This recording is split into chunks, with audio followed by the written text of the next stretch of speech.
Good afternoon, Bahamas, and welcome to the Hit Back. I'm your host, Nahaja Black. It is a beautiful day here in the 242. I hope that you are doing well, that you are taking care of yourself, that you are living your best life. Listen, there's a lot of things going on in country, but the most important thing will always be family. And I pray that your family is doing well, that I pray that your family is healthy, that it is being strengthened in this distress, that it is being fortified. You know what I mean? That, listen, there's no easy thing in life. All the good things require effort. All of the supreme jewels require a little of chafing, a little heat, a little chemical reaction. And life is filled with those chemical reaction moments. You grow in those moments. We are supposed to, exceed and magnify and expand. That there is, the nighttime is vitally important as the day. The rain just as vitally important to sustaining life as the sunshine. There are good days and bad days, but joy will come in the morning. Be encouraged in your relationships, man. I want to encourage you in your relationships. If you've lost loved ones in this season, be reminded that we will see them again. I do believe in that. I do believe that we will see our loved ones again. And remember all that they've added value to. If you got to forgive some people, you've got to forgive some people. Do it for yourself. Release people of all of the things that they've done wrong to you so that you can be unburdened from your despair. That's a serious thing. I think a lot of us, the reality of this season has changed and shaped us. And some marriages have strengthened, others have weakened. Some relationships have strengthened and others have weakened. And I think that in this season, there's some introspection that needs to happen. You got to let some people go and you got to bring some people in. You've got to, know who is to add, who to add and who to take away. That's that kind of life we're living now. And I think that this is what it has taught me. COVID has taught me. Keep your plans moving forward, move forward, move forward. When life keeps you in a stalemate, move forward. When you don't have a job, consider the books you could buy to learn and to build yourself. Connect with people. Get into new groups, cyber groups, into new groups on LinkedIn and new groups on Clubhouse. Find new networks so that you can expand yourself. We got a big show for you today, filled with great guests. We've got joining us a political candidate for the Seabreeze constituency. I'm very happy to have her on, very happy for the party that she also represents, so we can bring some balance to this. I'm super excited on that. Then we also have Kimsley Ferguson, BPSU union president, and he'll be joining us to talk about these things that are going on in country with regards to the unions. I know you saw airports across the family of islands have closed down due to the lack of staffing. We know that PMH also has its challenges as well with regard to staffing shortages, industrial actions happening across the country, as well as the fact that people are still, we had 9 more deaths registered with the PMH, with the PHA's COVID facility. So they've marked 9 more deaths. So we are losing family members. My cousin just told me yesterday she lost her uncle. I've got friends who are in quarantine now, exposure to COVID-19. So this is a real thing. And so I want to encourage everyone in the season. But we got a full show for you today. Also, we got to ask questions, but we'll talk about it a little bit because there's some things that happened this weekend that got me a little perturbed as well. But I want to welcome to the show without further ado, that's what they say, without further ado, I want to welcome to the show Vying candidate for the Seabreeze constituency, representing the Free National Movement. Very excited to have her on, Mrs. Maxine Seymour. Maxine, welcome to the show. Please unmute yourself. Make sure we get your audio. Welcome to the show, Maxine. Thank you for having me, Nahaja. It's such a pleasure to have you. You're vying for the constituency of Seabreeze. And I want to ask you, before we even get started, Maxine, tell us a bit about yourself. Tell the Bahamian people, who is Maxine Seymour? Maxine Seymour is a Bahamian woman who loves the Bahamas very much. I'm a professional, wife and a mother, and I've lived a life of service from childhood to now, and served at the community level, served children in nonprofit organizations, at church, family, neighbors, friends. And so now I want to take that service to the national stage. One of the things that is always the question I ask is that, especially for us women, right, that politics, of course, is considered a man's domain. And that, when women decide to do this thing, we are deciding for a cadre of reasons. When you decided to make this decision, Maxine, to put yourself out there, what was the precipitating factor? Well, I see my entry into politics really as an answer to the call of God on my life. But I will tell you that from a child, I worked alongside my aunt in the 80s campaigning in Exuma for the FNM. And my family is FNM, and Exuma traditionally doesn't necessarily prefer the FNM. And so my family would have lived through years of, what I would call victimization from the PLP. And so I just wanted to advocate and to make it better. And then in the 90s, like in 1992, some almost 30 years ago, I connected with the late Honorable Teresa Moxie Ingram, who mentored me from then up until her death. And so I've been actively involved in the party for 30 plus years. And now here I am in front line. Yeah. And you know what? I like the story. I like the fact that you brought up the point. Exuma doesn't necessarily, and so it's going to be an interesting one. I think a great race that'll happen in Exuma and Ragged Island this season coming. But you're vying for the constituency of Seabreeze. Obviously, we know that Seabreeze, its former member or member of parliament was the former member of the former cabinet minister, Mrs. Lanisha Roll. And now you're coming in for this constituency that is hotly contested. Tell us about your ideas and plans for Seabreeze. Well, I just want you to know that my plans for Seabreeze center around the residents of Seabreeze, their concerns, their desires, their dreams for the community. And so I was very intentional about not coming into Seabreeze and just creating some nice flyer that I thought everyone would like and just saying that this is what I'm going to do, because I don't believe that that's the role of a representative, to come and wave a magic wand over a community and just fix things. I believe it's about representing their views for their community. And so I connected with Seabreeze residents, and in those conversations, there are some key points that recurred. One of them had a lot to do with traffic management and public transportation, neighborhood safety was a big one. The empowerment of entrepreneurs kept coming up.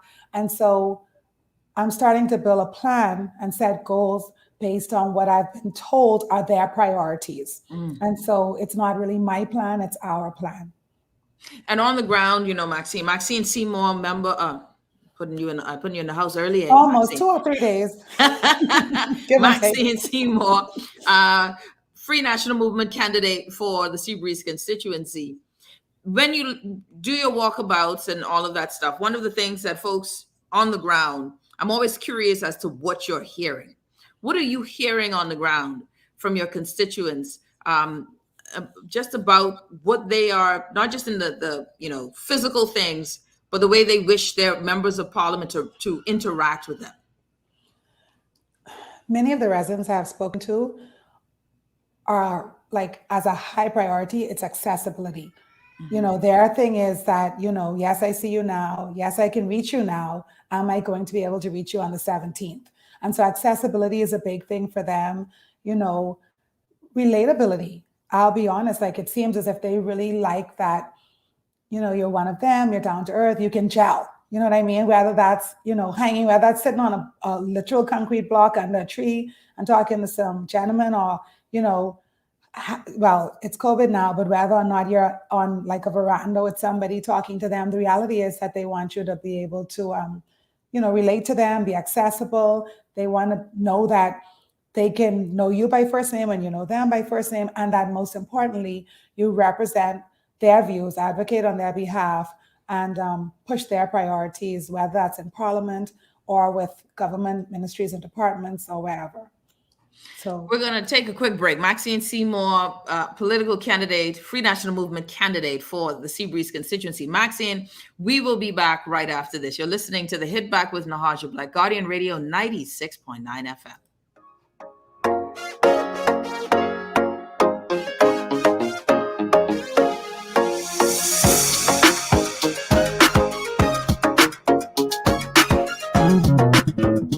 Throughout our lifetime, we must all make decisions. No matter how we choose, the right one just needs to be made.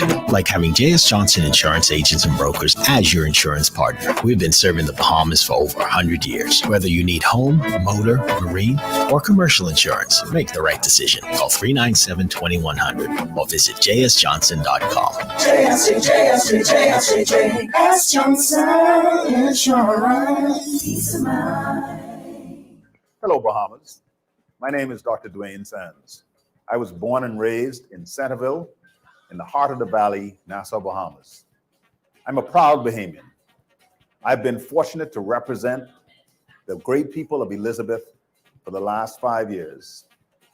It has always been my dream to serve my country, and I have been involved in the political process on the front line since 2009. I am very, very proud of the support of my family, who have been with me from the beginning and who are still with me to this day. In particular, my wife, Larica, and all of my children. And actually, there's quite a few of them. I'm actually a cardiovascular surgeon. What that means is I take on the sickest people with the biggest problems every day. And so for me, the political process to deal with the challenges facing our country is pretty much par for the course. It's what I do every day. I am happy to be a part of the great team of the Free National Movement under the leadership of Dr. Hubert Minnis.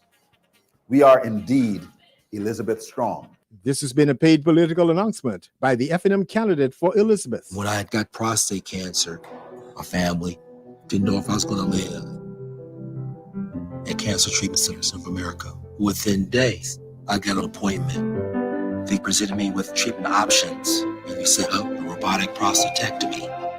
When my scans came back, there are no signs of cancer. They don't see you as a number, they see you as a part of the family. I'm going on with my life. It's a real gift. Call us at Cancer Treatment Centers of America. This is Guardian Radio, 96.9 FM. Fresh news, smart talk, all day. It's the Hit Back with Natasha Black. It's the Hit Back. And we're back. You're listening to the Hit Back with Nahaja Black, Guardian Radio 96.9 FM. Joining me, we got a good show for you today, filled with, just tons of topics today. I really will tell you. Is today Monday? My God, it feels like it's a solid Wednesday. Time is just not working with me now. We need all of this to be done.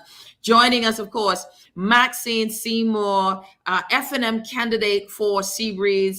Wonderful guest on the show. Maxine, thank you again for joining the show. It's a pleasure to have you on. Thanks again for having me. Okay, so now Seabreeze, of course, by and large, you wanting and moving into this political arena is always exciting, and it's great to see fresh new faces. God's willing for your party, I'm sure you guys are optimistic and looking forward to a September 17th victory. What would you say to the Bahamian people who are listening, some who may be a bit skeptical of change, right? About change just overall, regardless of which party, but change in the trajectory of the way the country is going. What words would you say that would give confidence to the voters that the Free National Movement, and in particular Maxine Seymour, are the right choice, is the right choice for the Bahamian people? Well, our country is at a crossroads right now. And the reality is that we need strong leadership. We need focused leadership. We need a party that has the people as its priority. And most importantly, continuity is also very important, especially during such critical times.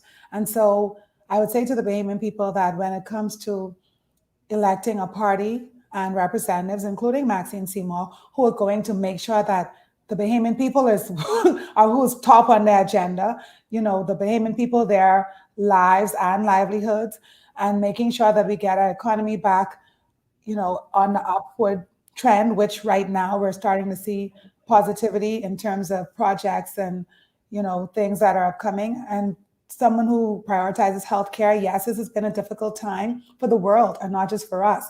But since coming to office, especially as a qualified physician, Dr. Minnis has placed priority on the healthcare system, upgrading it, and also announced, further investment in the healthcare system. And Dr. Minnis is also big, and our entire party, on ensuring that the Bahamian dream is something that everyone can reach for equitably.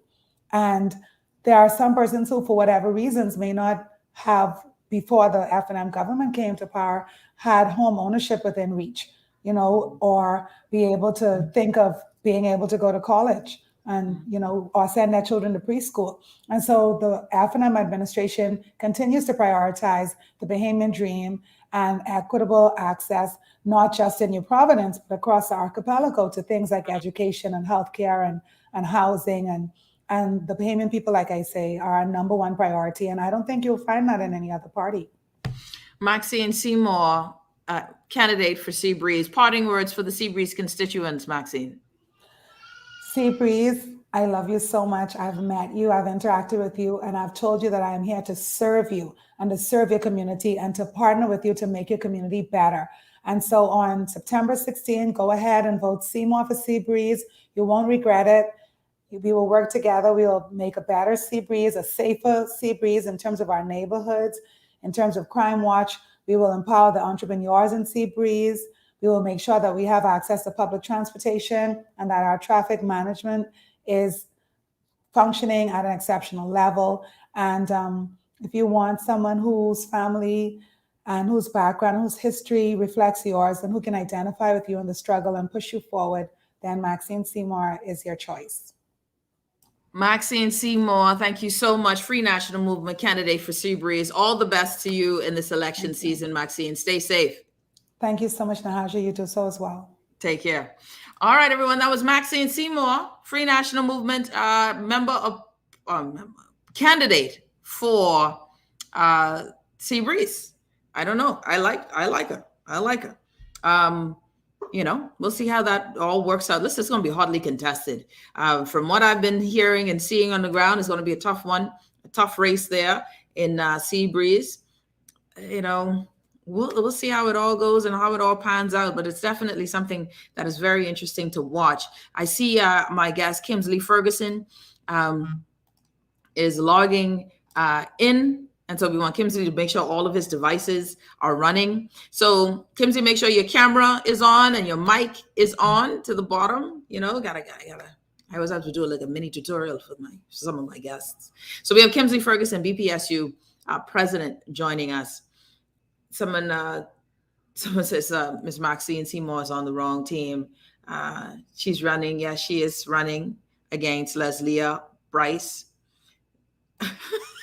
Someone says, Ms. Black, you like all of them. I like everybody. Everybody's good. I like everyone. Everyone is an individual and should run on their own merit. Sometimes, definitely, I know that there will be some, what is the word?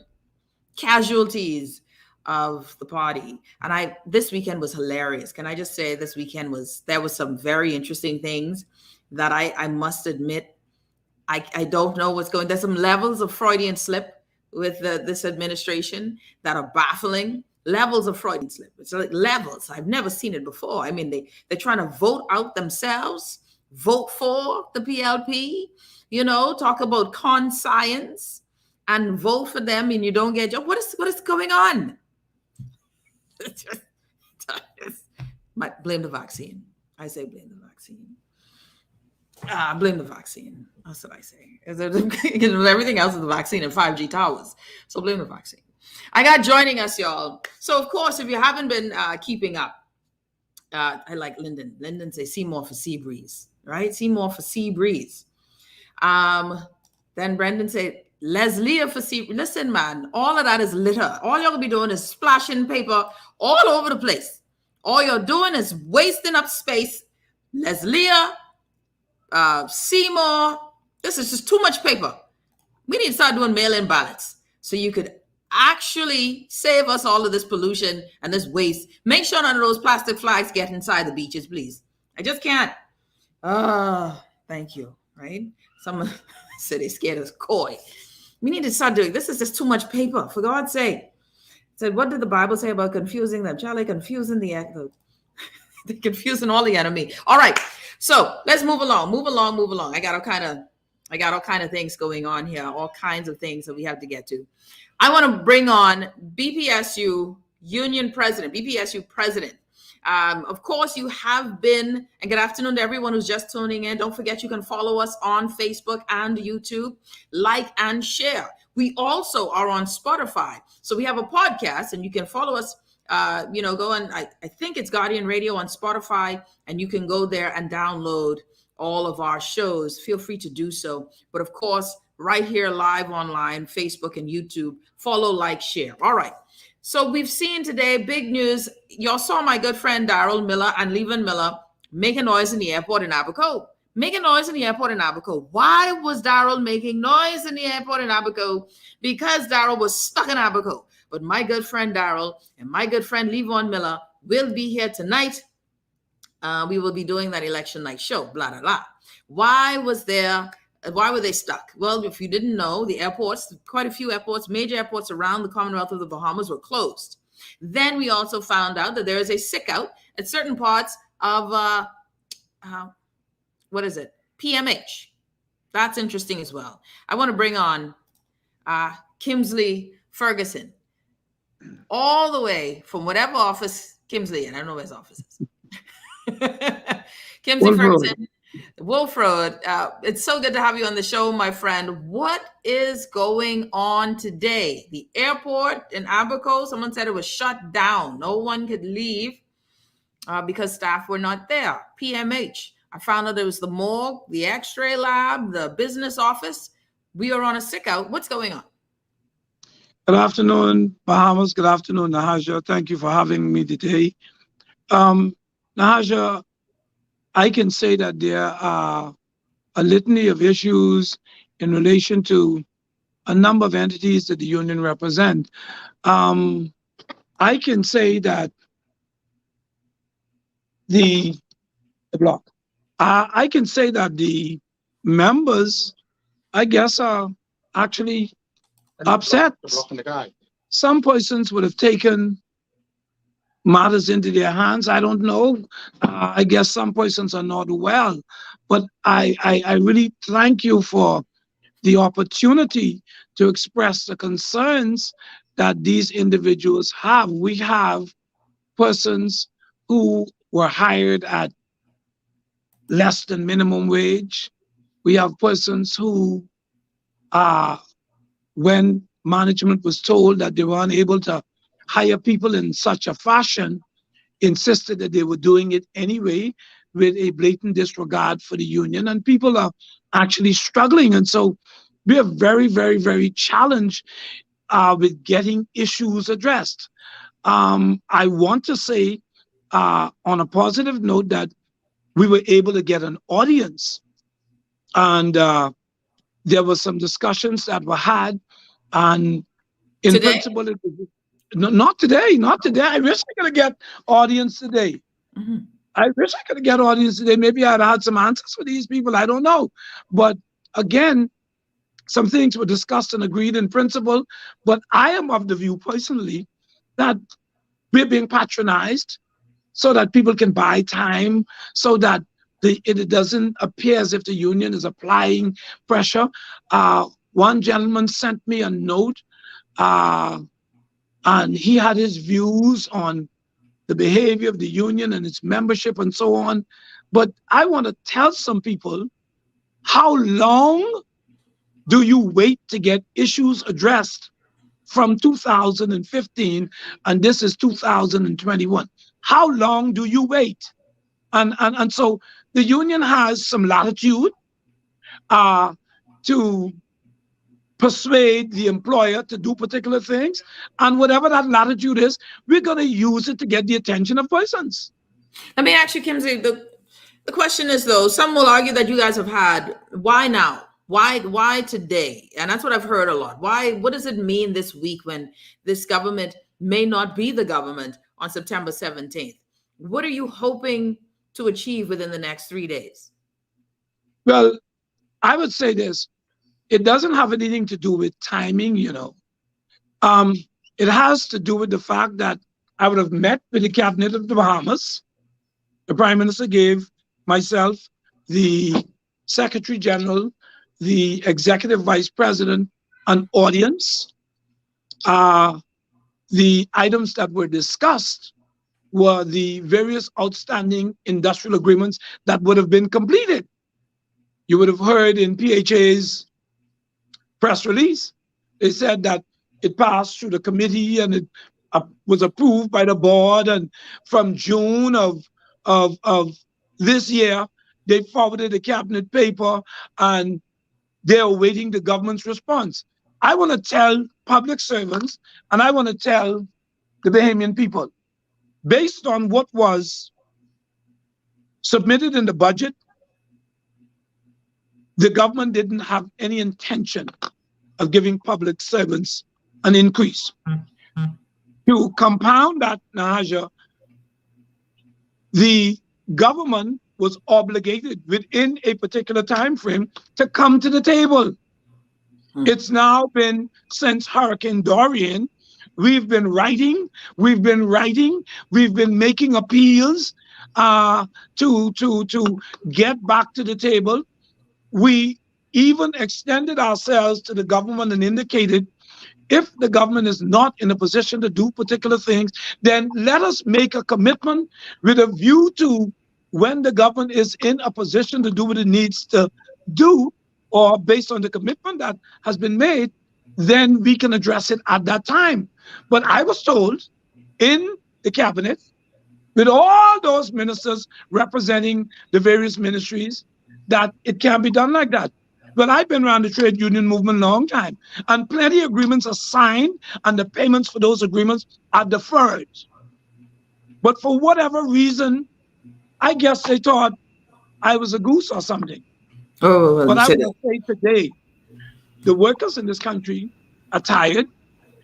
They are tired of the manner in which the worker representatives are being dealt with. I was amazed that I was able to get an audience with the entire cabinet.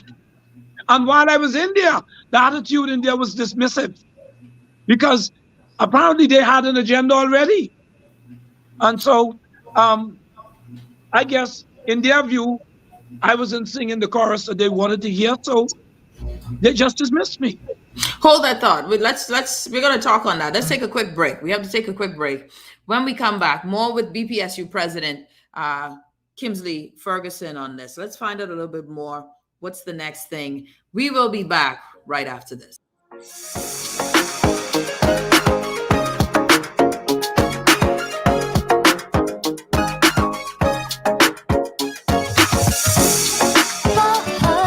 Sugar, let's get sugary. Softer, smoother, and amazing skin. Oh, sugar, we're the sugar ladies. Giving you skin soft as a baby's. Goodbye hair, we'll take good care of you. Come visit us at Bahar Treat Spa on East Bay Street. Contact us at 323-6711. or visit us online at www.baharetreat.com. There is a better way forward, and it starts by leading with compassion. PLP leader Philip Brave Davis. We're going to respect doctors and nurses, partnering with them to fix the health crisis. Deputy leader Chester Cooper. The same way of doing things just won't work anymore. We'll create new jobs and new industries, building an economy that works for everyone. Join us, and let's change our country together. This has been a paid political announcement by the PLP. You invest in your children, your home, and your community. But are you investing in your financial future? At CFAO, we specialize in investment management, retirement planning, mutual funds, and private wealth management. Our team of experts never stops helping you plan for tomorrow. Because tomorrow begins today. Call us at 502-7010 to see what our financial advisors can do for you. CFAO, growing wealth for future generations. This is Guardian Radio 96.9 FM. Fresh news, smart talk, all day. It's the Hit Back with Nahaja Black. It's the Hit Back with Nahaja Black. It's the Hit Back with Nahaja Black. It's the Hit Back with Nahaja Black.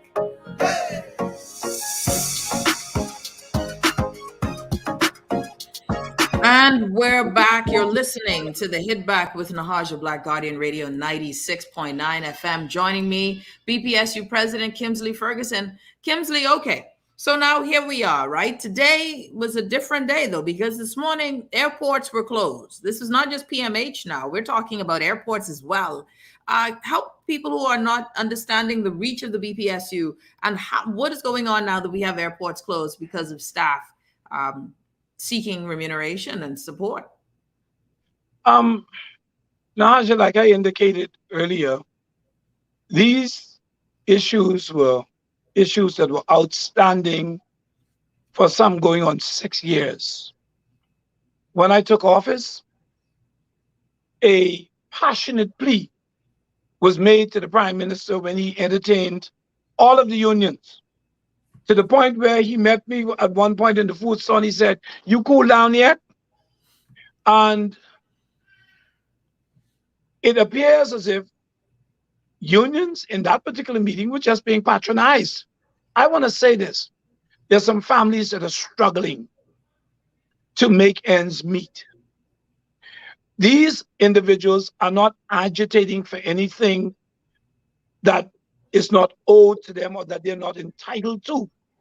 And if I sit idly by and just allow the government to have its way, then it means that the union might as well be non-existent.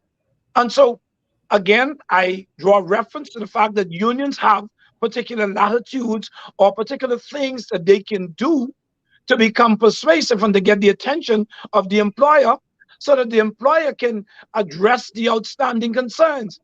There are too many outstanding concerns as it relates to persons at the airport authority. There are too many outstanding concerns as it relates to persons over at the public hospitals authority. And again, I would have asked the Prime Minister the question if he gave instructions to the various permanent secretaries to display the same attitude that the government is displaying towards unions, because I would have written the Ministry of the Public Service, the permanent secretary over there, Mrs. Donnella Bodie, to get some issues and concerns addressed. I haven't gotten one response in almost 4 years. This is an indictment. These persons, that is the Human Resource Department of the Public Service. And it's disappointing that I would have to air that publicly. It's very disappointing because they know their jobs. They know what the issues are because the union write, and the union asked to have an audience to get these concerns addressed. We cannot even get an audience. Kimsley Ferguson, BPSU president. All right, Kimsley, well, let me get to the nitty gritty of it then. I mean, do you believe, because to be frank with you, Kimsley, I don't know what you guys are expecting in this hour, right? In this, because if they didn't care before, you think it's just got 4 more days. I mean, like 3 more days. Do you believe that the next government, if the next government is the PLP, you said this was a challenge from 2015. Do you believe that the next government, if it is the PLP, will answer your call? And if they don't answer, will you give them a timeline? What will happen if they come in and don't, line up with the timeline that you have or planning to give? Because I'm trying to figure out the way clear. What is the next step? Well, let me say this. I think last week there was a deal finalized for millions of dollars in relation to the historical sites. Governments are signing agreements and approving cabinet papers on election day. On election day. And so, while the House may have been dissolved, the government is still the government. The Prime Minister is still the Prime Minister and has the wherewithal to do what needs to be done. In a couple of days before election, BPL got themselves sorted out. I guess they took us slightly and thought that BPL was just a little bit more significant than we are. But again, it's not something that's taken slightly when we have to withdraw services to get the attention. It means that the public is unable to get the services that they so rightly deserve. But there are some people that are looking out for the public, but there's nobody that's looking out for these individuals. That's a concern. So they have the wherewithal today. They're gonna call and say, Mr. Ferguson, come. We signed off on whatever your concern is from 2015. We can do it today. I heard everybody was apologizing. Well, I need no apology. I just need the thing signed. Yes. Yeah. I Just need need no it signed. apology. Just I sign just it. need the document signed so that these people can rest assured that their issues and concerns are going to be addressed. And one of the things that I make every effort not to do, I'm not political. If a particular timing appears advantageous for me to address a concern, then I'm going to embrace that timing. Again, what it says to this particular administration and the incoming administration, whoever they might be, is this is the stance that we will take in the event that our issues cannot be resolved. And so I'm not political at all. It doesn't matter to me who the government is. I have some members that are on both sides of the political divide. And so we need these issues addressed. We need some attention brought to these things so these people can at least be satisfied that they're at least getting an audience. And I can report back to these individuals and say, rest assured, A, B, and C is going to be dealt with. Kimsley Ferguson, BPSU president. Kimsley, now we're here. We are still here because this is the first time you've been on my show. This isn't the first time this month, this year. We have been doing this for 3 years now, I think. And with so many unions. And one of the things people can say about the hit back is that I'm union friendly.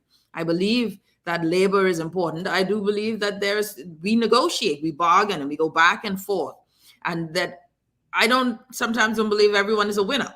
I hope you look forward to win-win situations, but at least some budging. Here is where, with all of this, Kimsley, and I hope you're still with me. You look like you froze there for a second. So let's see if we can. Yes, you are still with me. Good.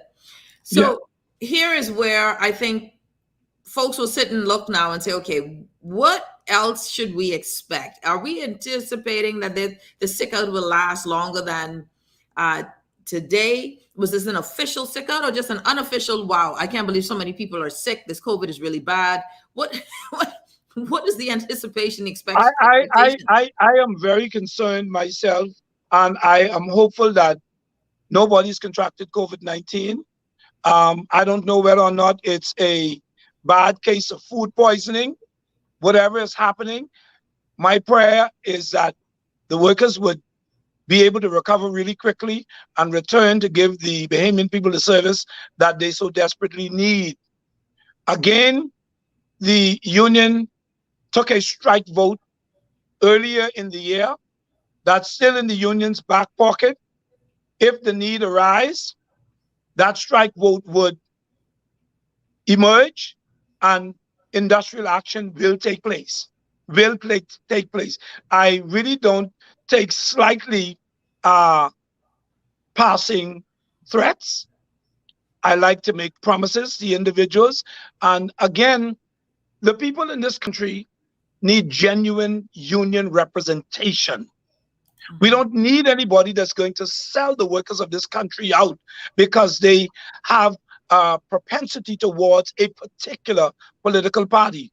I don't. And so, again, I want to say to whoever the government is going to be, or whoever the outgoing persons are going to be, or the incoming persons are going to be, this is the Bahamas Public Services Union's stance on behalf of its membership to vehemently pursue the concerns of our members, leaving no stones unturned. Remind the Bahamian people the concerns again. What is it again that the BPSU members want? We have a number of agreements that PHA agreement has been completed going on 2 years now. It's passed through all the stages of approval. According to the Deputy Managing Director, Mr. Laurent Burrows, he indicated that from June of this year, a cabinet paper was forwarded, and he's waiting for approval from the government to address the concerns in relation to that industrial agreement. There are so many things associated with that. There's the hazard pay. In the midst of this COVID-19 environment, people are dying. People are skeptical about going home. They're shedding their clothing on the porch just to make sure that when they go into the house, they don't jeopardize their families. Hence, they cannot receive what they so desperately need to take care of themselves and their families.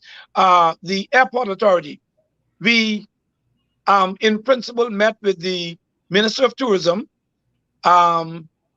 the Permanent Secretary, Mr. Cargill as well, along with the union's attorney, and in principle, they agreed to honor the industrial agreement that we completed. To find out, about 2 or 3 weeks later, we received a missive indicating that they were advised by the attorneys not to honor the agreement because it had already expired. Wow. So what we did, we had already agreed to all the items. We resent the agreement and we gave it room to expire. We sought to get to the table.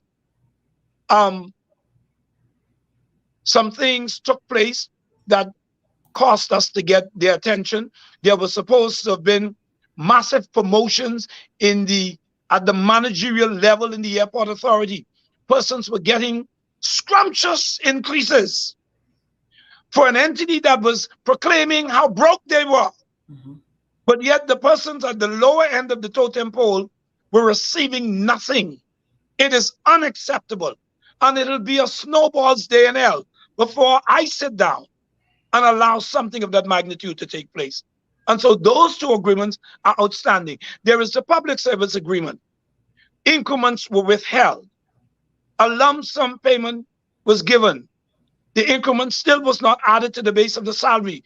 We would have written numerous letters appealing to the Minister of the Public Service and his team to let us get back to the table, extending the same courtesies and latitude that we did to the Public Hospitals Authority, indicating that if the government was not in the financial position to address the payment of it, we would have agreed to a deferment of the same until such time as the government of the Bahamas was in a position to do so. The government took a position. We ain't giving public servants no increase. And I really wish I had this audience at least earlier. I would have had every public servant down to the Scotiabank building there, Trade Winds building on Bay Street. And we would have greeted those members when they were coming out. And they would have had to give public servants some answers. This is extremely disappointing that we cannot have the relations that the law requires. The government is breaching more labor laws than anyone. What type of example is the government setting for the private sector? We have issues over at the University of the Bahamas, where the University of the Bahamas is a law unto themselves. They're usurping authority. The union has a concern in relation to the continued spread of COVID-19. But the government has put in place particular protocols to govern what happens during this pandemic. The university, in turn, sent out a communication indicating, listen, you can't come on this compound unless you show proof of vaccination or unless you take a PCR test and it comes back negative. Well, please tell me, where and when did the University of the Bahamas become sovereign in this country that they can pass laws that are inconsistent with the laws and policies that were formulated by the government of the Bahamas? Help me with that, Naja. Well, that's a whole other story. Kimsley, I got to ask you this before I let you go, because that's a whole story by itself, what you brought up with the University of the Bahamas. But let me ask you this here. going back to something I'd asked you earlier, your confidence in, what I thought of was you said 2015. That means that the former Progressive Liberal Party government, the previous government and this one have not listened to your concerns. Really has not really been amicable, have not, well, and this one, they just, that seemed to be the running theme of this one. They don't even sit down. But nonetheless, neither one. Do you feel as if it would be different if if they change and you bring in the PLP? Do you think that it'll be different, or does it even matter because you're all standing firm? Well, I'm going to say this to you, and I'll respond and answer that question this way. We will have a little more of the same. We will have a little more of the same, regardless of who the government is. Workers are tired. We are keeping the wheels of this country turning. Scripture says, "Thou shalt not muzzle the ox that tread out the corn." I like that one. I like that That's one. our position. That is our position, and we're firm in that particular position. And the workers of this country are now uniting. They're coming together in solidarity because they understand. And I can tell you, moving forward, you're going to see a oneness. You're going to see one movement in relation to the trade union movement in this country because people understand the power of oneness. And so that's coming. And I think for any government, that can be extremely scary. This is something else. I like the way that sounds. I like that unity stuff. I love that stuff there, Kimsley, because that's the only way you're going to get change. If you do it together, if you do it together, and we really get the attention of the powers that be, because they play this game, they try to buy out the top so that you can silence the majority. But I don't believe in that. I think that you have to fight for the people and not be, silenced. Kimsley Ferguson, thank you so much. I appreciate the time. Continue your efforts for BPSU. Hopefully we get these things resolved, because we need the airports.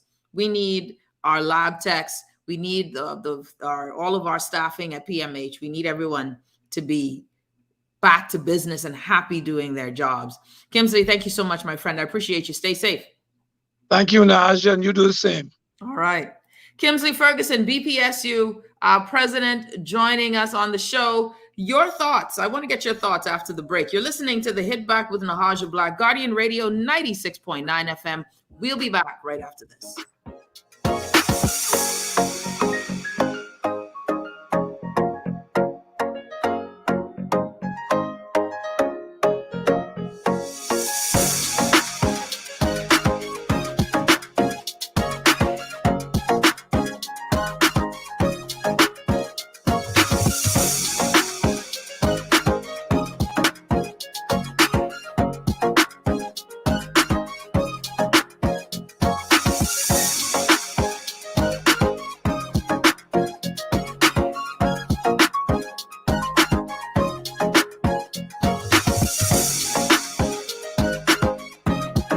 This is Guardian Radio 96.9 FM, Nassau, Bahamas.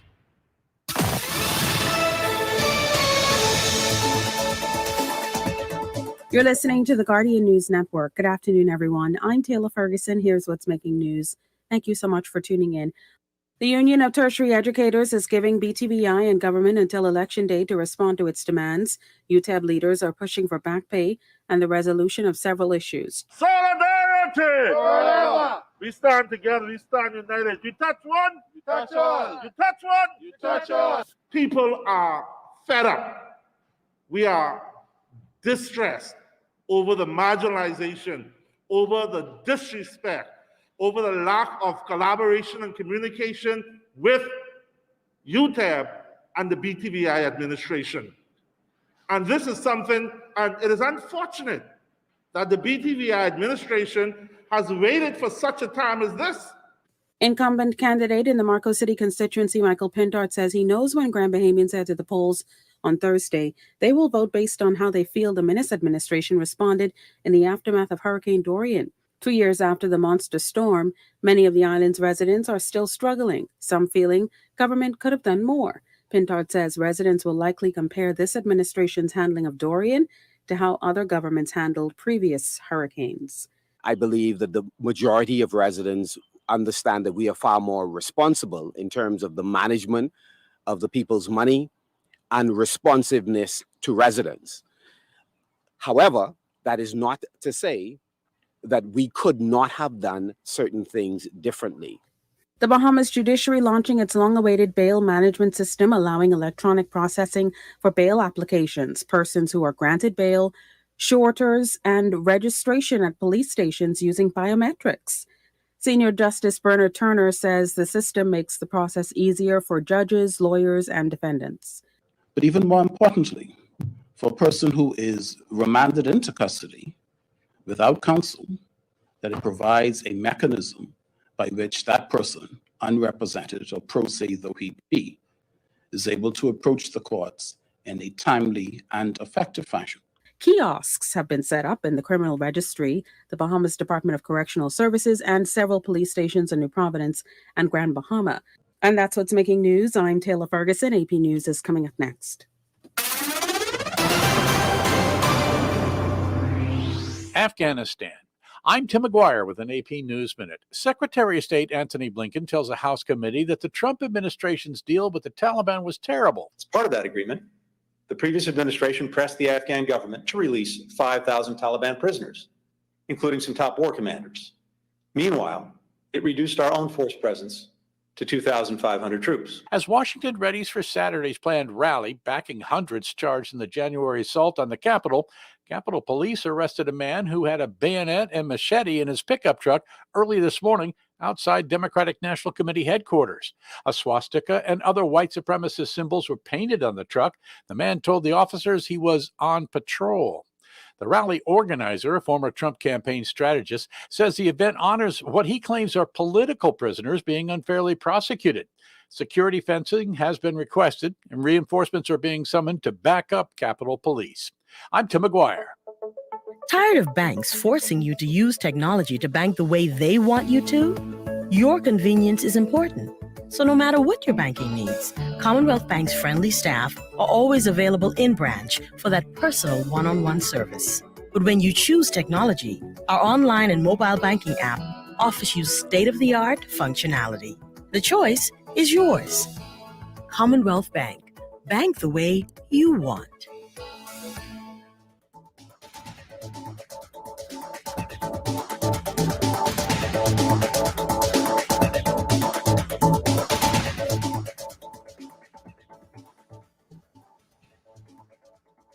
This is Guardian Radio 96.9 FM. Fresh news, smart talk, all day. It's the hit back with the hash of black. It's the hit back with the hash of black. It's the hit back with the hash of black. It's the hit back with the hash of black.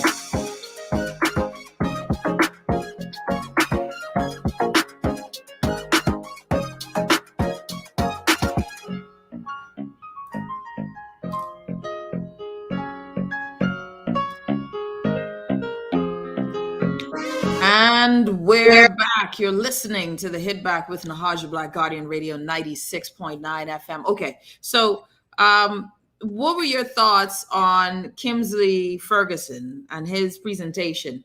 So we all know that this has been an interesting time for unions in the country, right? Very interesting time for unions. Someone says, what about the Atlantis staff? Many are holding on to their furlough payment. Don't forget also there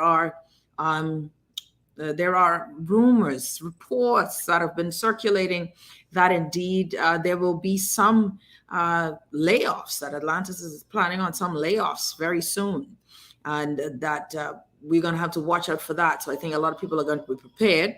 Hopefully it's those persons who wanted to be let go will get their pay. The concern is to the percentage of what was owed. That's a whole thing to watch for, and it should be happening. It was said alleged to happen this month, end of this month. So that is something that is very concerning there for Atlanta's staff.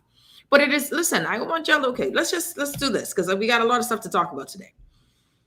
So, I've been said, okay, Nahaja, we need to be fair. That's what I get a lot of. I said, okay. See, I said, okay, let's be fair, right? Let's be fair.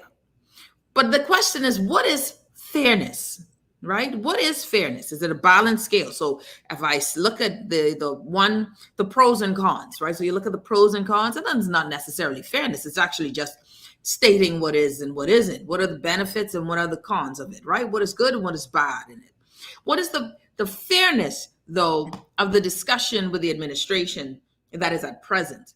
And I always tell people, and I'm so happy that I did vote for this government so that folks could not say, well, you must be hardcore PLP, because that's the myopia.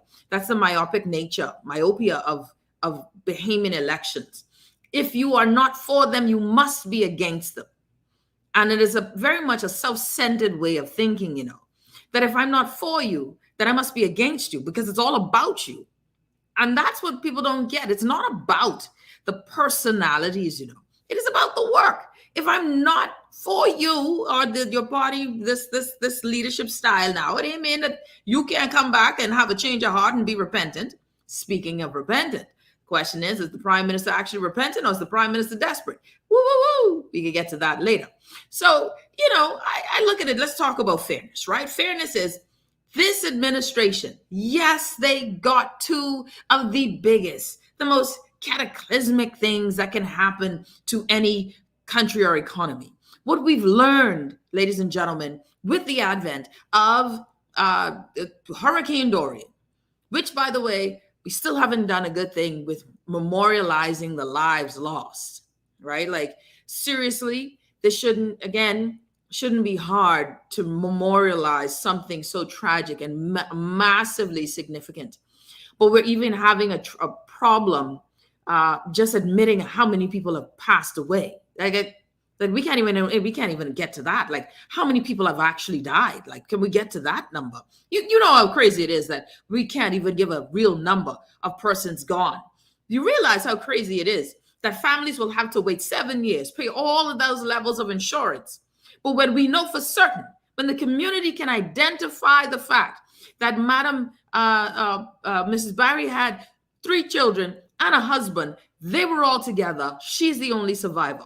Like, what do we think is happening? Massive serial killer spree in Freeport, in Grand Bahama, and in Abaco? I mean, what are we thinking is happening? Get the people the death certificates. Yes, it's going to cost the insurance company something, but that is why we pay for insurance. Really? Really? Who will we protect? That's why it's bothered me when they say it's the people's time. You can't even say that in good conscience. You can't even say it this time, because the people's time would have been the hell with the companies and how they feel. This is their duty. This is what we buy insurance. We don't buy insurance hoping that our family members pass away. We don't, unless you plan on killing them. That's a whole other show. All right? That's a whole other show. We ain't in there. But the fact that we can't even admit to numbers, the fact that we won't go out of our way and say, says now Nahaja, it's the law. Exactly which law, Ms. Pettikin? Help me out with that. What exactly now is the law? Because these things are so, like, simple things should be done to show compassion and empathy. But I'm straying. I'm digressing totally. Let's get to the point. Let's be fair. The government has seen 2 horrendous moments. And it is not just the government. The government is the manager of it. The government is the one who's supposed to be leading us, and the tacticians of getting out of one thing, getting into another thing, propelling and moving us forward, right? So this is in terms of style and leadership. I always go back to that. We are in, it's the law now, the 7 years of missing people, but can we do something that circumvents that? And when did it become the law, Ms. Pettikin? And I like the fact that you brought that up, and I'll go and dig deeper on that, right? Because did we cement it in law? Because right now, it's not something where we can just say, okay, they are indeed missing, but we'll come to that because I don't know all the answers to that, but we'll come back to that.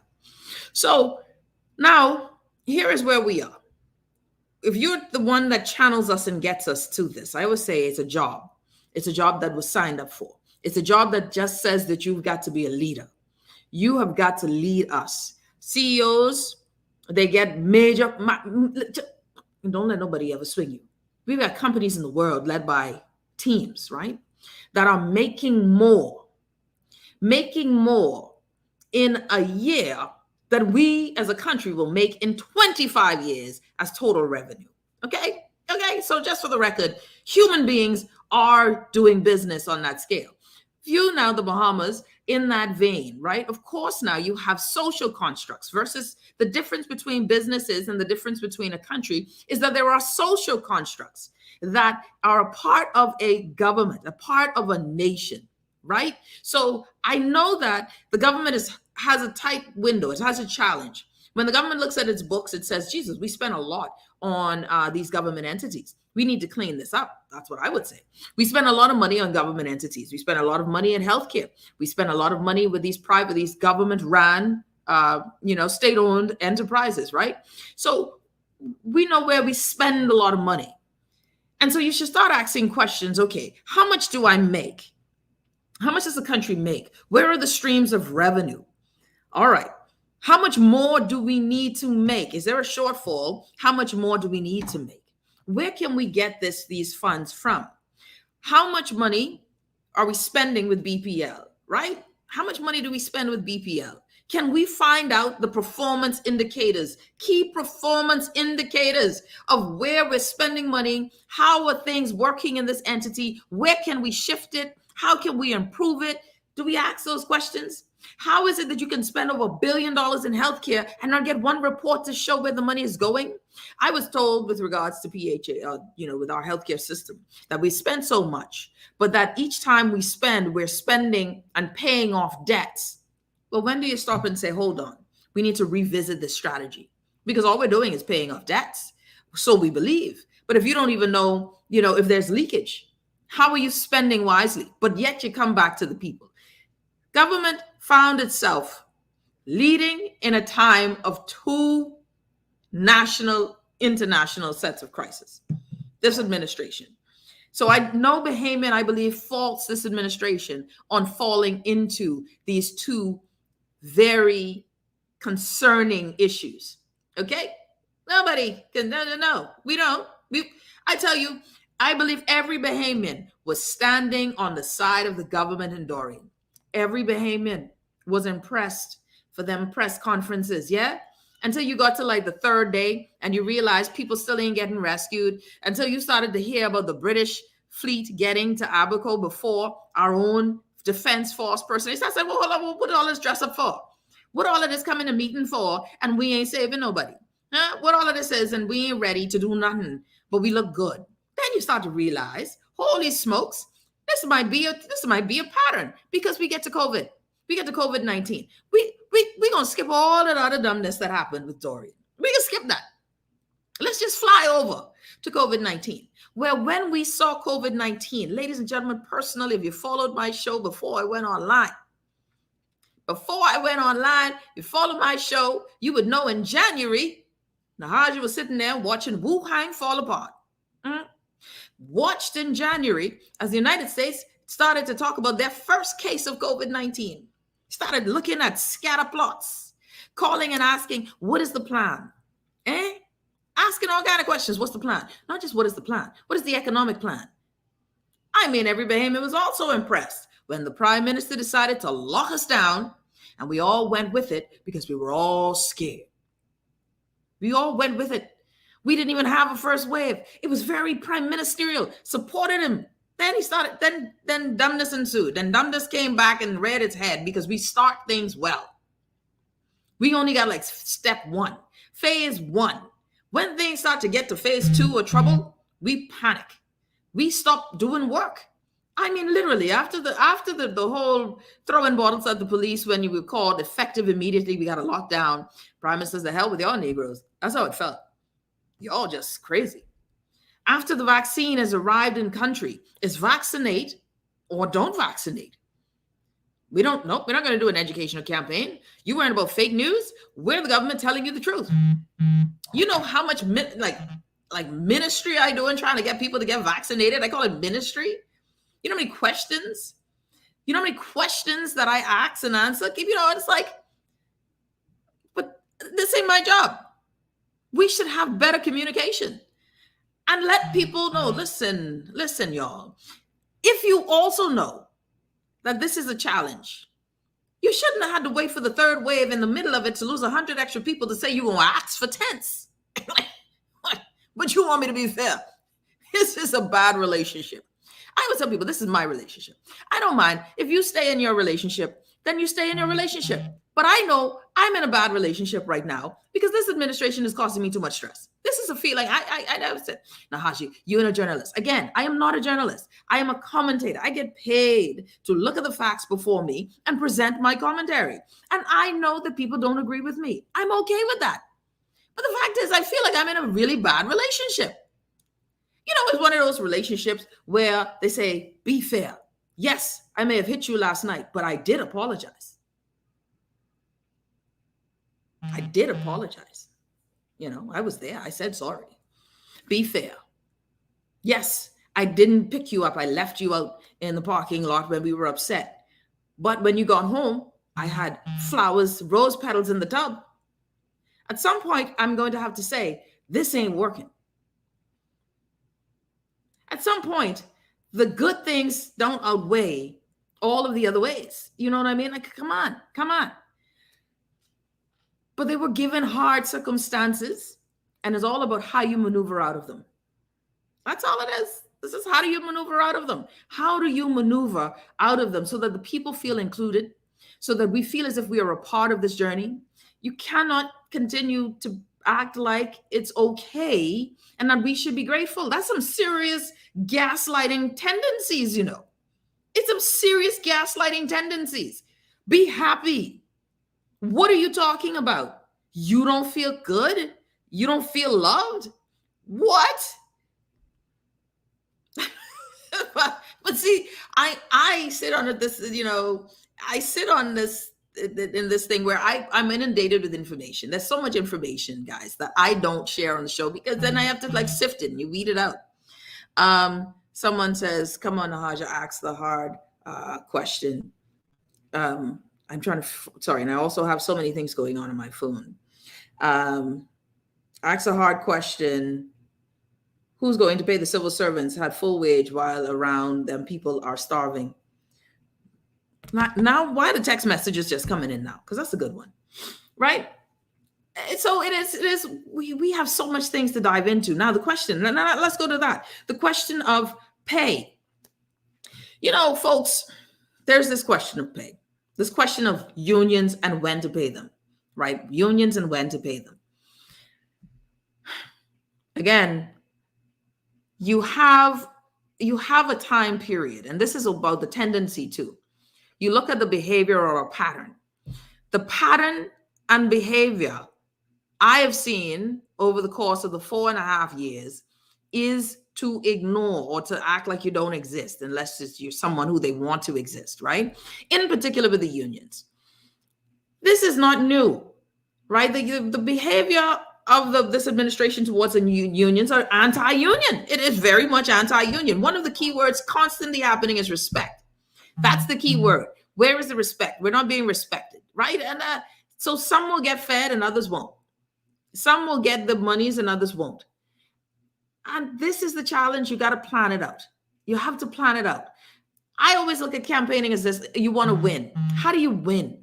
No government wants to go in and be a one-term government. The goal is, how do you win? How do you plan to win? What entities do you need to win an election? If you got staff striking in mass, it ain't looking good for you, right? It's not looking good for you. And so there's strategies you have to enact. You can't alienate groupings. And so you say, well, how do we pay them? The same way you're paying for all these new initiatives. The same way you've been paying for weird things the entire 4.5 years. Y'all still need $16 million. I mean, how much $1 million for those drones? Did we get our money back for the domes that still ain't complete and no barely anyone in? Did we get that? What about all of the millions of dollars we've been spending and we haven't seen the fruits of our labor? What is the return on investment right now from the urban, what is it, over the hill? What is our return on investment on a lot of these things that we're deeming to be for the people? These things need to be audited all the way. We still asking what's the return on investment on $250 million borrowed from the IMF? We're going to take a quick break, though. When we come back, some weird things keep happening. My prime minister says that based on the advanced polls, woo, if you don't laugh, you cry. What kind of city and a time we living in? Based on the advanced polls. I feel like, you know, when they say they come in, that's how the prime minister seems so strong. It is so strong. I ain't ready. There's some serious times here. We're going to be right back. You're listening to the Hit Back with Nahaja Black. We'll be back right after this.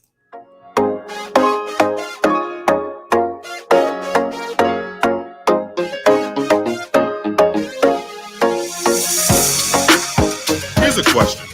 What kind of doctor fights with healthcare workers during a pandemic and fails to provide enough testing or to make it free? What kind of doctor invests millions on sidewalks instead of hospitals, then allows patients to be treated in tents during hurricane season? What kind of doctor calls a snap election during our country's worst COVID surge?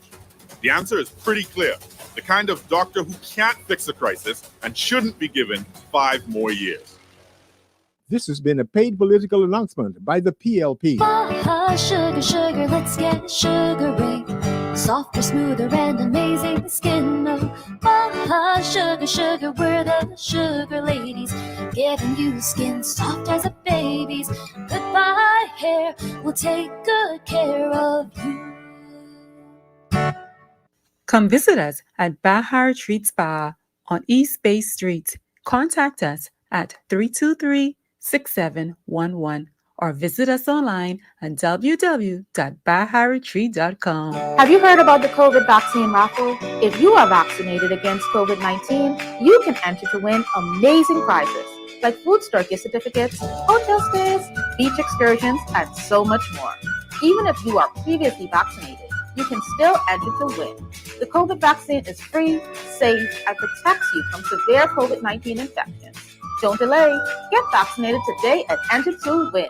Visit www.bafbahamas.com to register. This is Guardian Radio 96.9 FM.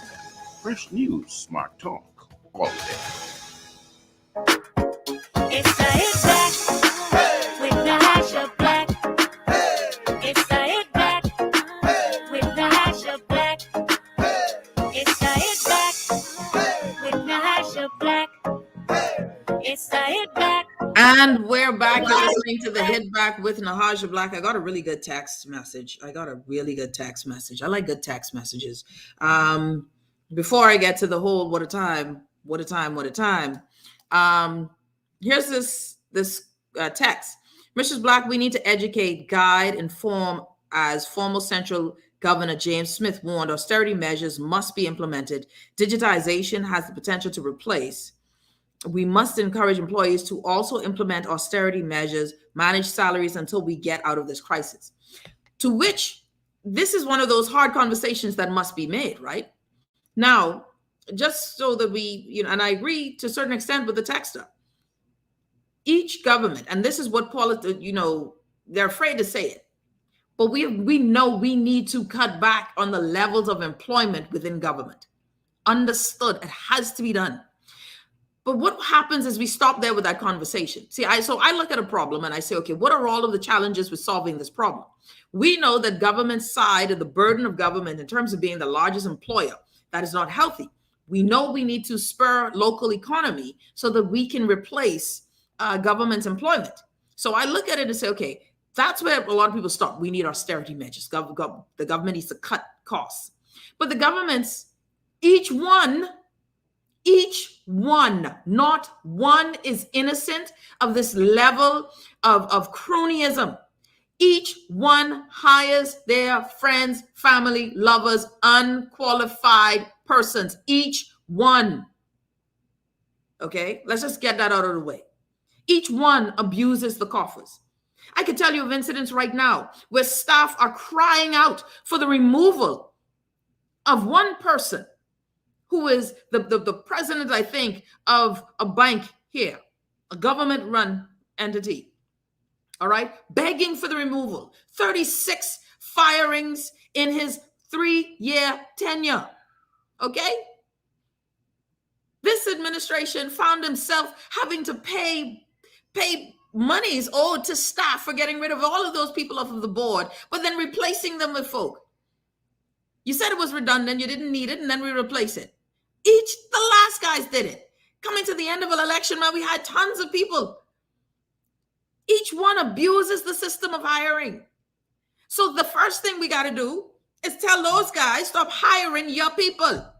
Stop it. Stop it. Stop it. Stop it. All right?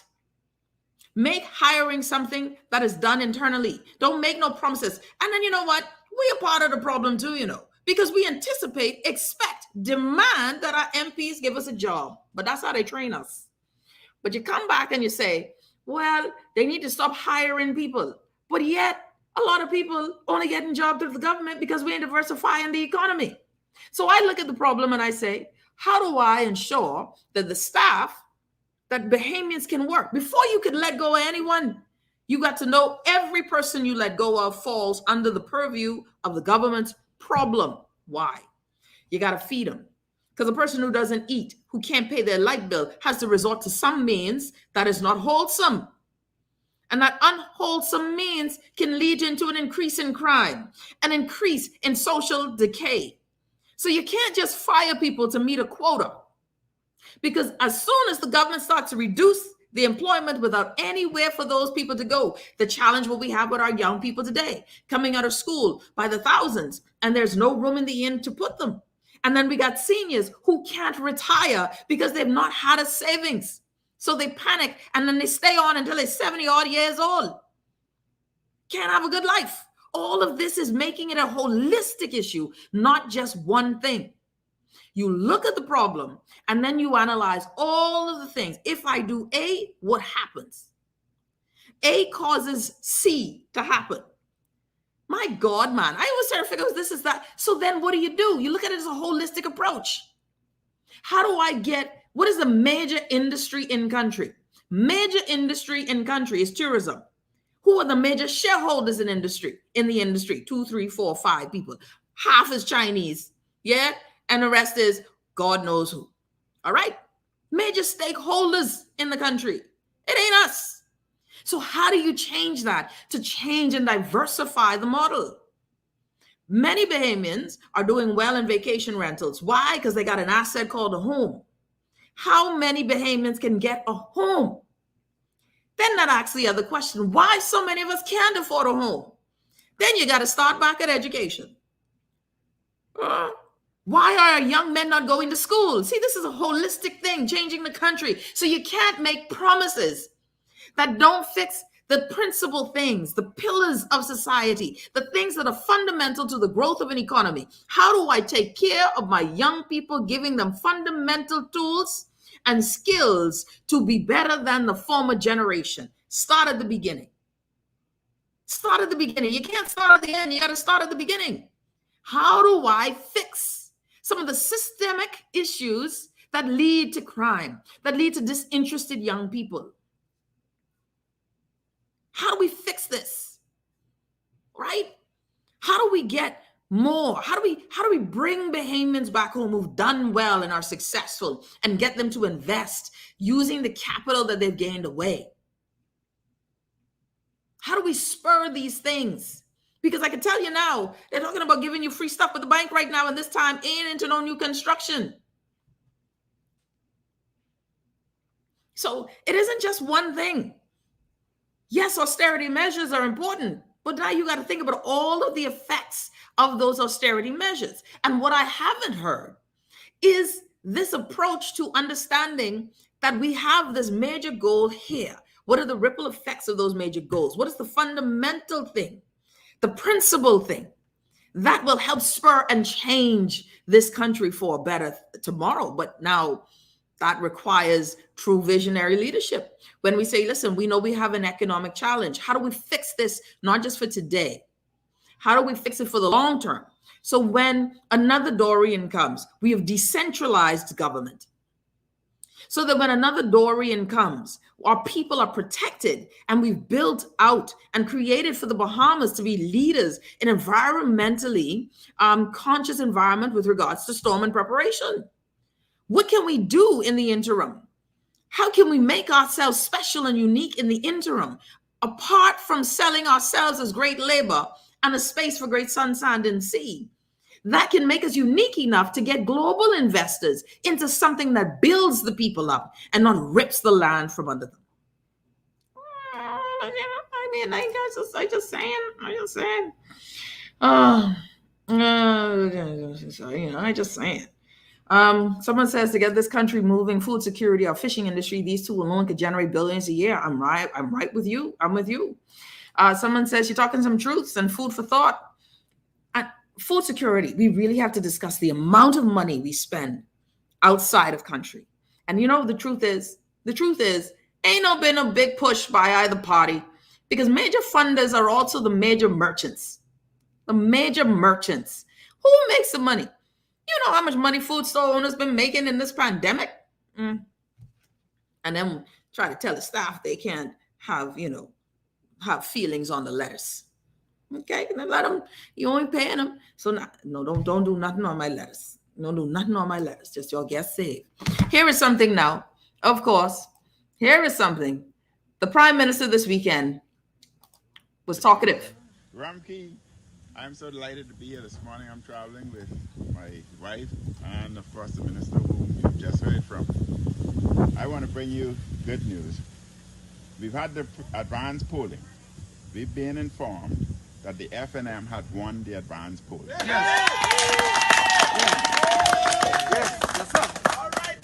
And you have an opportunity to be a part of history. You have an opportunity for a female from your area, a female from Cat Island. Woo! Yeah! Will unseat. All right, okay. Wheel selector.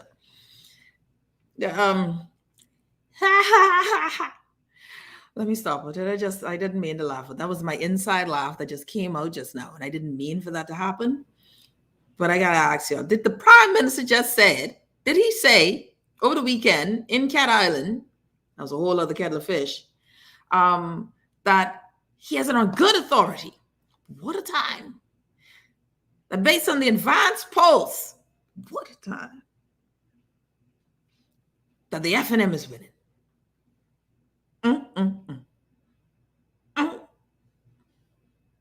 I don't even know what to say. Here. Okay. What? How? Okay, let's just start with the fundamental. How does my Prime Minister know? And how does my Prime Minister know on good authority the advanced poll results? Like, you can't change. And some say, okay, well, Nahaji, I don't even know what they could say about this, because he did say what he said. He said what he said, and he got applause. Like, people say, oh my God, this is amazing. How? This is awesome. We didn't even realize we was leading. This is great. And so, but he shared something that is not supposed to be shared. You know how it's not supposed to be shared? Because it's not supposed to happen. Advanced polling results are not to be touched. They are supposed to be sealed. They're supposed to be sealed so well that you have three people or the major parties, wrap the box up, travel in a bus with the box to make sure the box is in a particular space. If you do recall, though, do you recall that the night of the advanced poll was all kind of hullabaloo? And all of these polls, because boxes were leaving unsealed. You can't make these things up. I can't make this up. I don't know how you make this stuff up. that you can't even make this up. Like, I've never seen in my life since I've been paying attention now, because, I wasn't paying attention. I used to vote and just know my party wasn't going to win anyway, because I was always voting third party. I just knew they wasn't going to win. But this might be a different time, but we digress. Anyways, what a time. And I'm thinking there should be a little bit more outrage on this. How does my good prime minister, what would possess him? Now, there are two options. There are two things that could be happening here. One, it was an outright lie. An outright lie to sort of, I don't even know, you can't even say sort of nudge, but to nudge or to give hope to, right? Or it's true. I don't even, my thing is, but why would you say it? Even if there was skullduggery and you knew that, why would you say it? You're the prime minister. All of this is levels to me, levels. Even if they say dumbness winning, my God.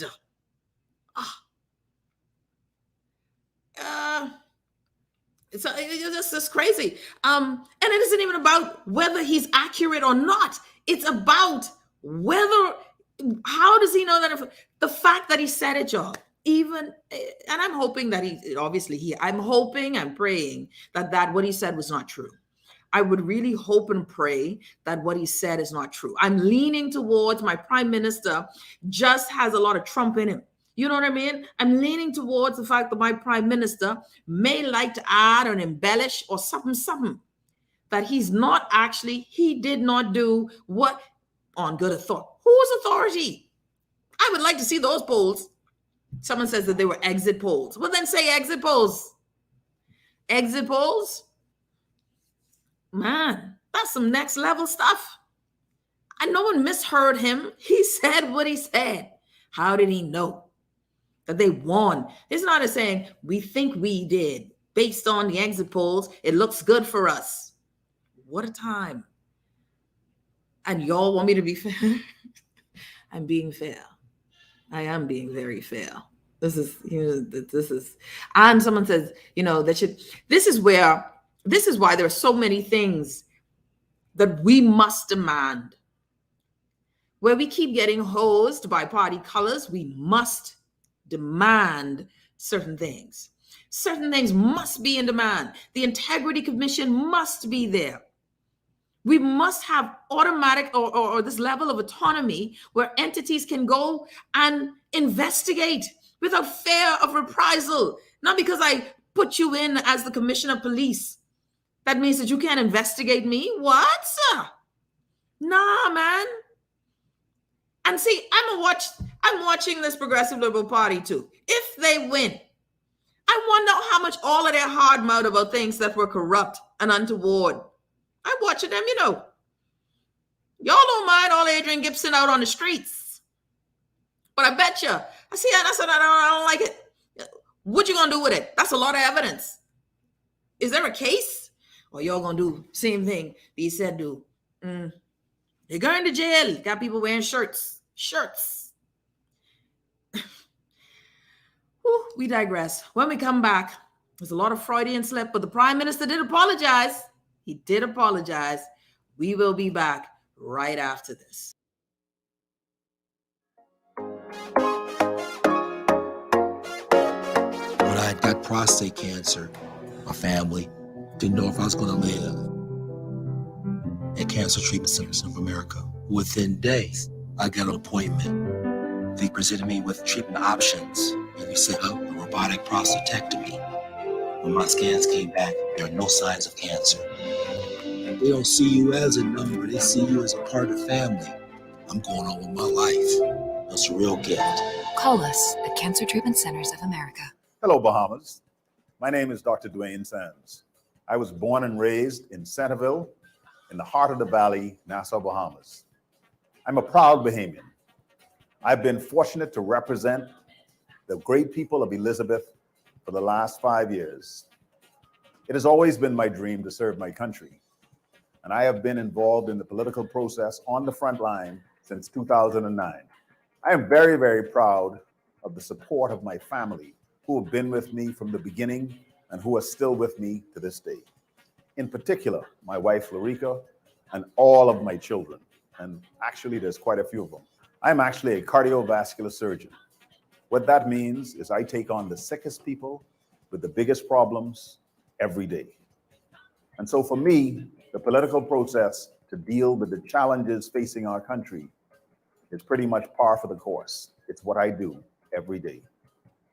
I am happy to be a part of the great team of the Free National Movement under the leadership of Dr. Hubert Minnis. We are indeed Elizabeth Strong. This has been a paid political announcement by the FNM candidate for Elizabeth. You invest in your children, your home, and your community. But are you investing in your financial future? At CFAL, we specialize in investment management, retirement planning, mutual funds, and private wealth management. Our team of experts never stops helping you plan for tomorrow. Because tomorrow begins today. Call us at 502-7010 to see what our financial advisors can do for you. CFAL, growing wealth for future generations. This is Guardian Radio 96.9 FM. Fresh news, smart talk, all day. It's the Hit Back with Natasha Black. It's the Hit Back with Natasha Black. It's the Hit Back with Natasha Black. It's the Hit Back with Natasha Black. And we're back. You're listening to the Hit Back with Natasha Black. We got a few callers on the line, and then I'll play this clip. So we'll take Ali. Let's go. Let's see if we can get some callers on the line. Caller, you're on the Hit Back. Welcome. Hi, good afternoon, Nahaja. How are you? I'm doing well, my friend, and you? Awesome. And good afternoon to the Bahamas. Nahaja, the Prime Minister is running around all of the family islands and traveling all over the place telling lies about getting reliable sources that he has won the advance poll. But don't you think he should be walking through Kalani on his knees, repenting to these people who were supposed to put him in? He's running around talking about how he's giving his people the tools they need to win this election. But what happens if some of them win and he loses? Because, he needs to be considered that, those people in Kalani, he did not do enough for Bahamians, period, to touch enough people in Kalani. So he should be concerned about winning his own seat while he's traveling all over the place telling lies and stuff. He should be concerned with running through Kalani, trying to win his own seat. So, I wouldn't be surprised, Nahaja, and like I said earlier, I go out on a limb, all right, and say that I doubt that he will win his seat because of the things that the Prime Minister has done in this country. If those people, I think Bahamians are very intelligent people, and you don't have to pump and prime them to secure their own future. And right now, the Prime Minister is running around pumping and priming people, talking about securing their future, and he's trying to secure his own future because he needs another term to become a full pensioner. You understand? And he's walking on rocky ground, so he should really be concerned, and he should really stop traveling all over the place and getting Kalani because he got an upset coming in there. Thank you. Boy, look at it. Caller, you know what? You're the second person to tell me that today. I think that would be an upset for sure. A second prime minister being booted from his constituency. That's a big one. Thank you, caller. I appreciate the call. We have another call on the line. Caller, you're on the Hit Back. Welcome. Hi, a pleasant good afternoon. How are you doing? I'm doing well, my friend, and you? I'm doing fine, thank you. Look, man, Nahaja, I wanted to get in on that conversation from you had Kimsley Ferguson? Kimsley Ferguson, I think, the union president. Yeah. Yeah, I found very suspect his claims and the timelines of his claims as it relates to what action he's going to take with this government or the next government as it relates to his claim that it's going to be more of the same as your final question that you asked him, if he expects any difference between the current administration and a PLP administration, right? So I find him to be very suspect, and I don't trust anything that he was saying as the president of the union. As a matter of fact, if he was the president, and if he were my president, and I was working in the system, I would ask him to resign his seat, because it's nowhere in this world a president should sit back idly and allow for their contract to come to an end. No way. They should allow for almost 1 year to go by, their contract to come to an end, and then they're trying to make it seem to the labor movement that they're taking the necessary action to hold the government accountable days coming into election. That's absolute nonsense and insanity. And on the note of the Prime Minister, you heard me clearly, Nahaja? Yeah, I can hear you. And on the note of the Prime Minister, this Prime Minister is the most incompetent of any government leader I would imagine in the history of governance in our country, right? Thank you. Wrap it up for me, Anton. Yeah, I'm wrapping up right now. He's not accountable. He doesn't have any integrity. He's very deceitful. He doesn't understand what he's doing with the economy of the Bahamas. He doesn't have any plans for unemployment in the Bahamas to deal with COVID-19, the Bahamas to deal with the healthcare plan, and he's got to go on the 16th. Thank you, Thank you, my brother. All right. Okay, let's do another video clip I have here. So, someone made a point of the Prime Minister in Kalani, too many gated communities, and campaigning is not allowed in gated communities, so he isn't worried. And yeah, that's the thing. It's a lot of gated communities, right? I don't support the PM as leader, but that was a smart move. I think they're talking about facetious the exit polls, I think. But did he say from the actual parliamentary boxes, or he may have been talking about his people's calculations, exit polls, facetious? That's the thing. The way it sounded, he sounded like this was reliable, like he got this, not facetiously. This was his move. That was his statement, right? So that's a whole other thing. And yeah, the Prime Minister moving around on the Family Islands, because the Prime Minister, look, Kalani has leaned red. This is not a swing constituency. Kalani is not a swing constituency. It leans red. It has voted red for the past 15 years. So yes, there are some seats that are more apropos to stay in the way that it is. The last time this area voted red, it was Delaport as a constituency, and that was in 2002, I think it was. So Kalani is fine. Let me not run out. I've heard this already. This is the second time I heard this, that Kalani is a question mark, right? That Kalani is a question mark in the column. So that's interesting, and it would be an upset. I wonder if Perry Christie thought that his constituency was a question mark, and by only 4 votes. Fascinating. So we shall see. We shall see. Do I believe that the world? Look here, that's a whole other kettle of fish. And I have a problem with ballot boxes, ladies and gentlemen. They're all supposed to be sealed. No one is supposed to be able to guess, speculate, and much more so my Prime Minister. That's all I'm saying. The leader of my country should be the one that pushes this trail of election security, not insecurity. And that whole thing for the advanced polling made people very insecure about the competency of the persons running this. Now, I will say today, read in the paper, Marvin Dames, the Minister of National Security, under whom's purview this falls under, has said, and it seems quite frank with his discussion, with his statements, that he's told the Parliamentary Commission. By the way, the Parliamentary Commission is an acting Parliamentary Commissioner, Mr. Duncanson. And Mr. Duncanson, from what I was told, got this gig starting in December. So we still don't understand what happened with the former Parliamentary Commissioner, who has more experience. And now in the heels of a new election, we have an acting Parliamentary Commissioner. And the question is the level of experience there as well. And we can see, based on what we saw, 19,000 people registered for the advanced polling. We were not prepared. Okay? That is very concerning.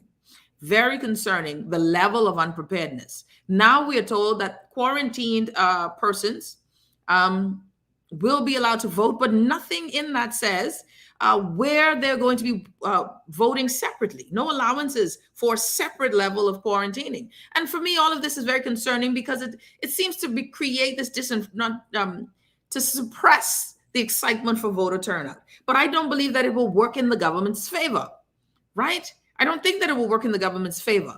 So the need for a transparent and a clean voting election, it is a part of one's legacy.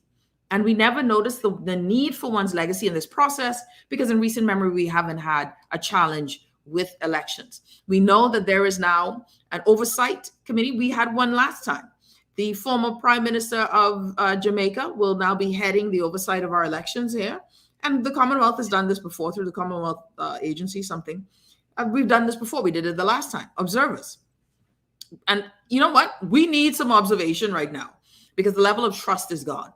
Ballot boxes leaving without being sealed, unconscionable, unheard of, should never happen. To the FNMs out there, if I or my party has offended you, I apologize. I apologize on behalf of myself and behalf of my party. Okay, so I say to the FNMs out there, if I or my party has offended you, I apologize. I apologize on behalf of myself and behalf of my party. Okay. So the Prime Minister did a mea culpa. What do you call this? A mea culpa? Mea culpa. How you say it? Someone say, please stop playing it. The Prime Minister apologized, but he didn't just apologize. He raised the dead because he spoke about all of this is the party of Cecil Wallace Whitfield.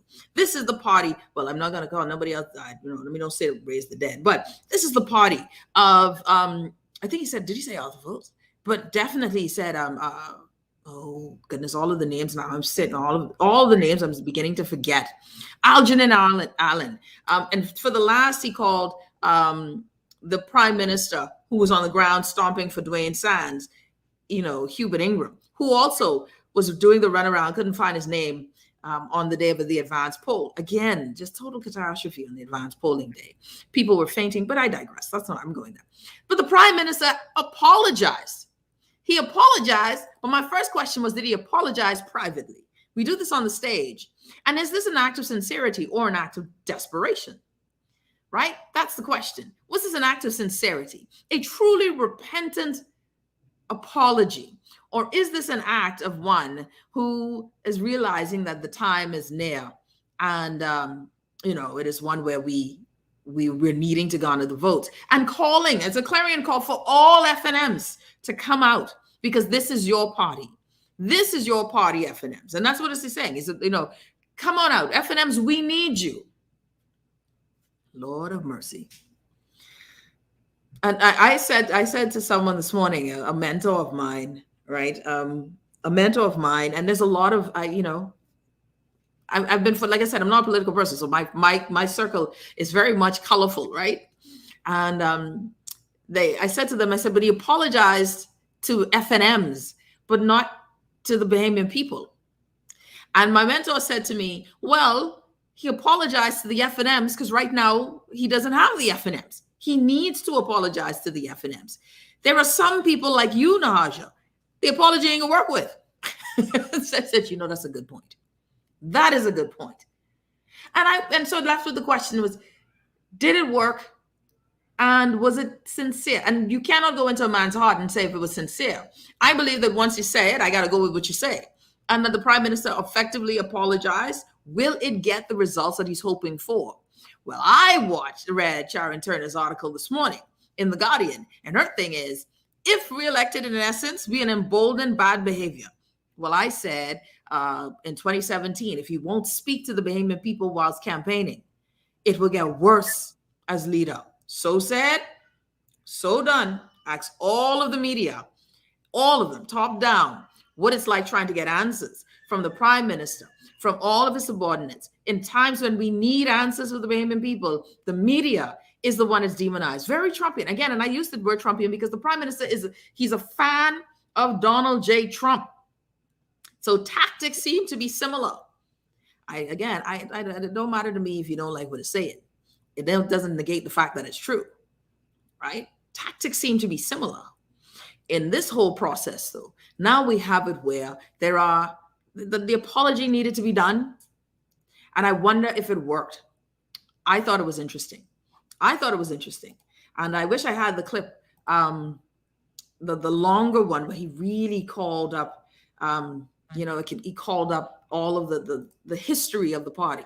And I think that that's important too, when you've lost someone. So, like, again, I think he had to have noticed Dwayne Sands getting the support and Hubert Ingram only going on the stumping on the ground for Dwayne Sands and Elizabeth. That says something in the hierarchy of the party, and I think it's very interesting. To what degree has he lost his party? And that's all it showed to a lot of us, that you have to apologize in that way. But will it work? And that's all that matters. I don't think it was I know it wasn't for us, the Bahamian people, in by and large. It was for the FNM faithful. And for his sake, for the Prime Minister's sake, I hope it works. But it might be a little too late. Everyone, we got a lot of stuff to deal with. My good friend C.A. Nuri will be back. We've got new songs. We've got a lot more guests that we're going to be trying to squeeze into this time frame. A lot more news that we're following. Keep on saying, listen, the funny thing is, Frankie Campbell, saying vote for the PLP. why people vote for the PLP will tell you. Desmond Bannister telling you to vote them out, right? We've got the one of the candidates talking about conscience. It's a time. I don't know what kind of Freudian slips going on with the Free National Movement, but we got to keep them in my prayer. Keep them in my prayer. Keep the party in my prayer. I can pray for them. Because they all need our prayers. All the candidates need our prayers. Everybody, we out. Listen. Have a good one, y'all. See you guys later. You're listening to the Hit Back with Nahaja Black, Guardian Radio 96.9 FM.